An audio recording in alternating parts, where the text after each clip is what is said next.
종로구 안국동에 위치한 탑골 미술관은 미국인 화가 아론 코스로우의 초상화 전시 탑골 공원의 소년들전을 개최한다. 이번 전시에서 탑골 공원에서 장기를 두는 어르신들의 모습을 담은 대형 유화 작품 2점을 포함하여 20여 점의 초상화 작품을 선보인다. 탑골 공원에 모여 매일 장기를 두는 어르신들의 모습 속에서 소년의 마음을 담아내고 싶었다는 작가는 작품이 그려진 곳에서 거리 전시를 개최하여 노인분들에게 많은 관심과 사랑을 받기도 했다. 작가 아론 코스로우는 초상화를 통해서 사실적이고 진실한 모습의 한국의 문화를 담아 기록한다. 빠르게 변화하는 서울이라는 도시 안에서 오랜 시간을 견뎌온 사람들과의 얼굴과 그들의 생활 세계를 화폭에 담았다. 그는 포장되지 않은 날 한국의 문화를 포착해내고 작품을 통해 그들의 이야기를 알린다. 미국 필라델피아에서 산업 디자인을 전공하고 한국에 온 작가는 한국이 거대한 미술학교였다고 말한다. 이후 만화와 아크릴화를 거쳐 유화, 초상화와 벽화 작업을 해왔다.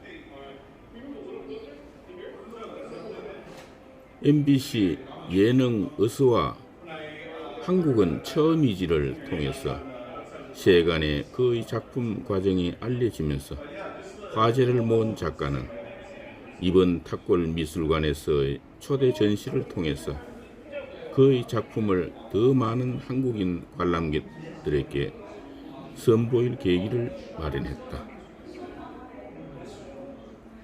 이번 전시에서 그는 대표작으로 신당동의 대장장이, 을지로 점심 배달부를 포함해 23인의 장인의 얼굴을 담은 대형 유화인, 을지로 삼가 장인들과 장인들의 인터뷰를 담은 다큐멘터리 영상에 이어 2023년 신작인 이태원의 건설공사 노동자들 등이 최초로 관람객을 만난다. 동묘 시장에서 카메라 수리점을 하시는 부부를 그린 것 같습니다.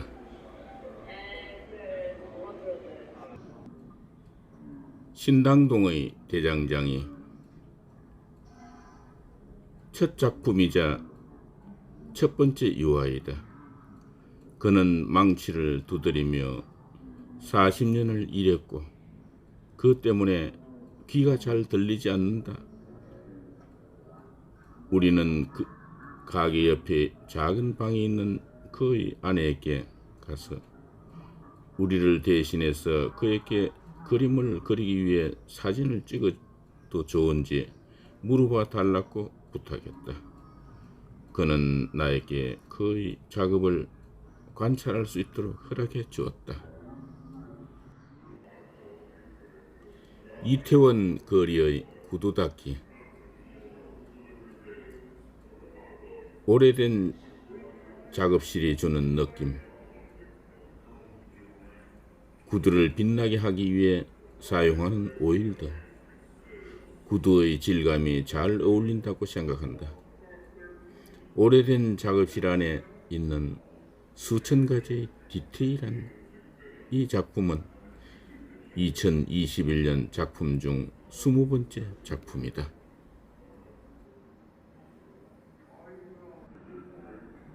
광장시장의 한복장인. 광장시장은 아주 복잡한 동굴 같아서 한복 짓는 사람을 찾기 위해 쏘아다녔다. 길을 찾기 위해서 우리는 7개의 가게 주인에게 길을 물었다. 한 복장이는 3층의 작은 방에서 일했고 놀랄 만큼 우리에게 친절했다. 불광동의 목재상. 작품 속 인물들은 모두 내가 자주 이용하는 목공소의 작업공이다.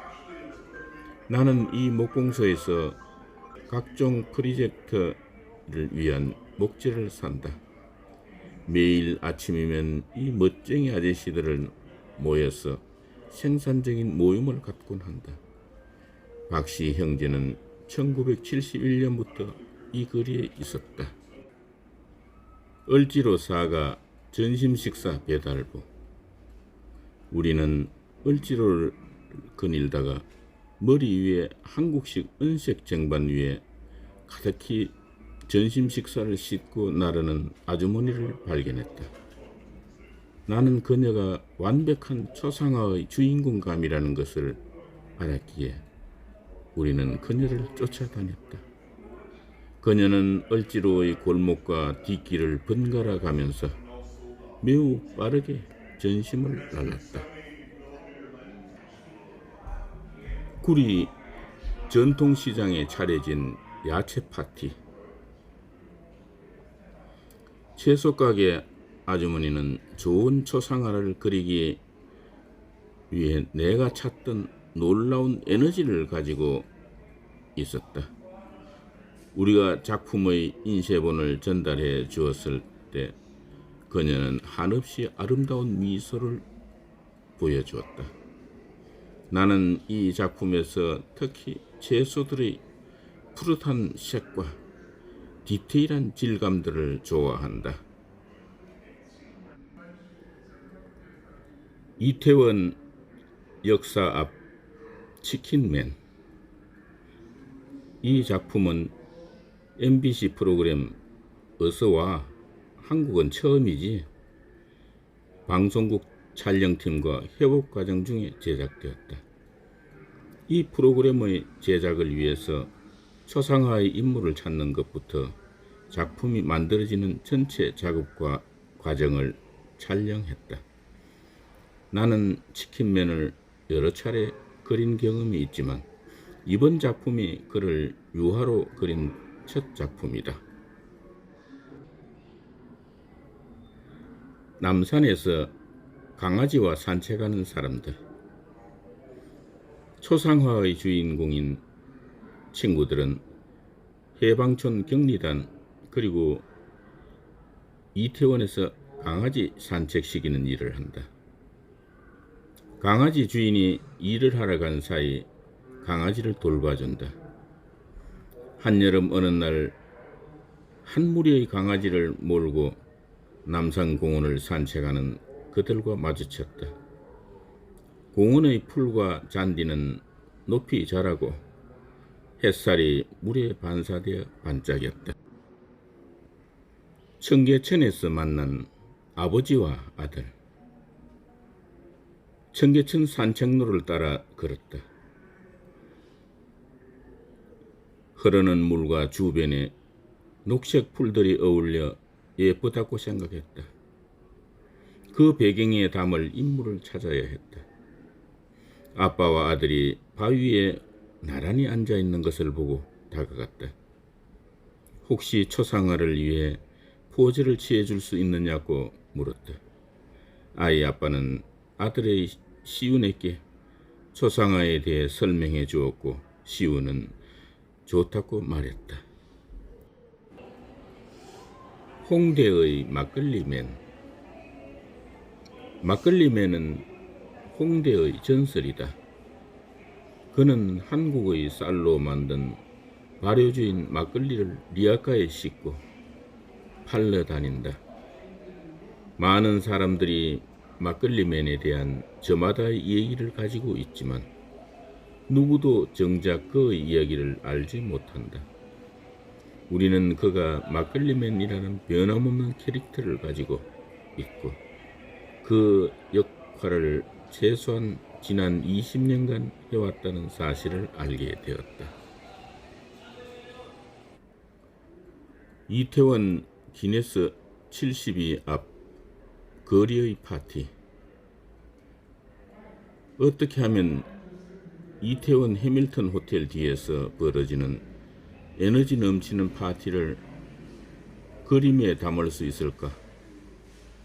그녀는 나에게 기네스바에서 매일 밤새도록 파티를 벌이는 한 무리의 사람들을 소개해 주었는데, 그들은 심지어는 셔츠도 입지 않고 위스키를 병채 들고 다니며 파티하는 사람들의 입에 곧바로 부어주었다.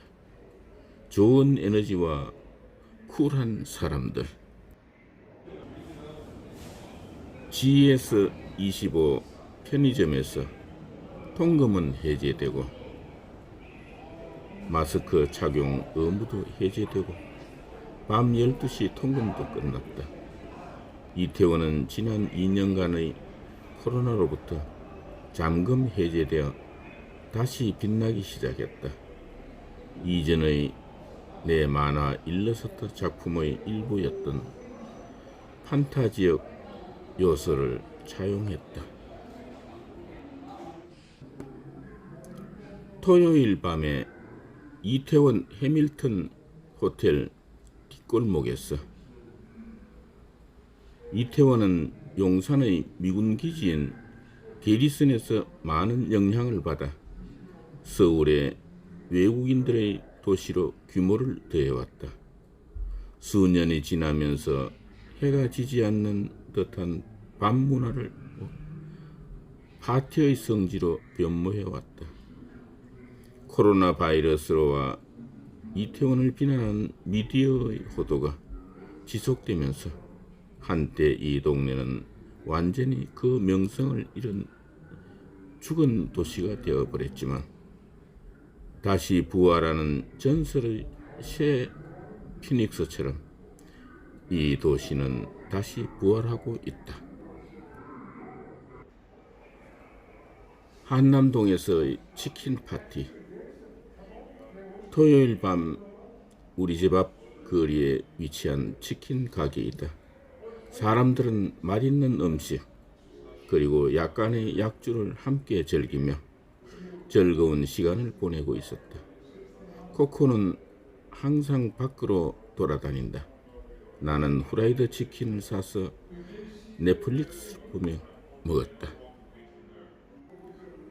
마마킴 이태원의 그랜드 올 오프리. 마마킴과 그랜드 올 오프리는 이태원 지역사회의 전설 같은 곳이다. 그녀는 이 술집을 42년 전에 그녀의 남편인 미군과 함께 열었다. 이태원은 용산 미군기지 바로 옆에 위치해서 미군들의 밤문화에 대한 필요를 채워주는 이국적인 정서를 더해왔다. 이태원 파출소의 경찰들. 나는 경찰들이 한국을 대표할 만한 캐릭터라고 생각한다. 나는 그들의 유니폼에 경찰이라고 적힌 글자를 좋아한다. 나는 이태원 경찰서에 가서 그들이 초상화의 모델이 되어줄 수 있느냐고 물었다. 처음에는 1명, 그리고 2명이 되더니 점차 3명, 4명, 그러더니 어느새 5명을 사진에 담을 수 있었다. 탑골 공원의 소년들, 안국동 탑골 미술관에 오시면 작품을 만날 수 있습니다. 감사합니다.